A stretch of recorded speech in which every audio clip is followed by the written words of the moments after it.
भीमा कोरेगांव का युद्ध एक ऐतिहासिक घटना है जिसे न केवल युद्ध के संदर्भ में बल्कि सामाजिक बदलाव और दलित समुदाय के संघर्ष के प्रतीक के रूप में भी देखा जाता है। इस युद्ध की कहानी इतिहास, अन्याय और साहस से भरी हुई है। आइए इसे एक कहानी की तरह समझते हैं। 1 जनवरी 1818 का दिन था। पेशवा बाजीराव द्वितीय अपनी विशाल सेना के साथ पुणे के पास थे। उनके पास 28,000 सैनिक थे। उन्हें खबर मिली कि अंग्रेजों की एक छोटी टुकड़ी जिसमें 800 सैनिक थे, भीमा कोरेगांव गांव की तरफ बढ़ रही है। पेशवा ने सोचा कि यह अंग्रेजों को हराने का सही मौका है। उनकी सेना ने गांव के पास मोर्चा लगाया। छोटी सेना, बड़ा साहस। ब्रिटिश सेना में महार जाति के करीब 500 सैनिक थे। बाकी सैनिक यूरोपीय और भारतीय थे। पेशवा की सेना बहुत बड़ी थी, लेकिन महार सैनिकों ने हार मानने से इनकार कर दिया। युद्ध शुरू हुआ। पेशवा की सेना ने चारों तरफ से हमला किया। महार सैनिकों ने बहादुरी से लड़ाई लड़ी।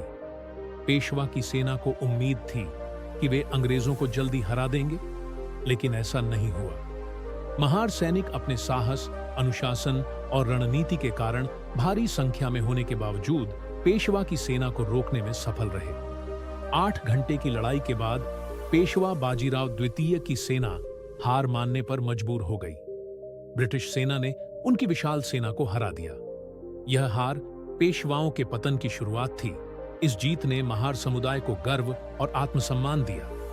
उन्होंने पहली बार महसूस किया कि वे भी अपने साहस और संघर्ष से इतिहास बदल सकते हैं। अंग्रेजों ने महार सैनिकों की बहादुरी के सम्मान में भीमा कोरेगांव में एक स्मारक, जय स्तंभ, बनवाया। यह स्तंभ आज भी उन सैनिकों की याद दिलाता है। इस युद्ध ने भारतीय समाज में दलित समुदाय को नई पहचान दी। महार जाति के लोगों ने इसे अपने संघर्ष और अधिकारों के प्रतीक के रूप में अपनाया। बाबा साहेब अंबेडकर ने भी इस घटना को दलित आंदोलन के लिए प्रेरणा का स्रोत माना। भीमा कोरेगांव का युद्ध केवल एक सैन्य संघर्ष नहीं था। यह उन लोगों की कहानी है जो वर्षों से सामाजिक अन्याय सहते आए थे, लेकिन जब मौका मिला तो उन्होंने अपनी ताकत और साहस से इतिहास बदल दिया। आज यह युद्ध समानता, साहस और सामाजिक न्याय का प्रतीक है। यह हमें याद दिलाता है कि किसी भी संघर्ष में संख्या नहीं, बल्कि इरादा और आत्मविश्वास सबसे बड़ी ताकत है।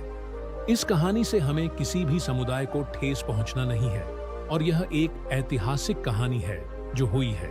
इस कहानी से हमें सीख मिलती है कि हम क्या हैं और क्या नहीं। हमें अपने पूरे आत्मसम्मान से किसी भी परिस्थिति का सामना करना चाहिए। और ऐसी कहानियों के लिए चैनल को सब्सक्राइब कर लो दोस्तों।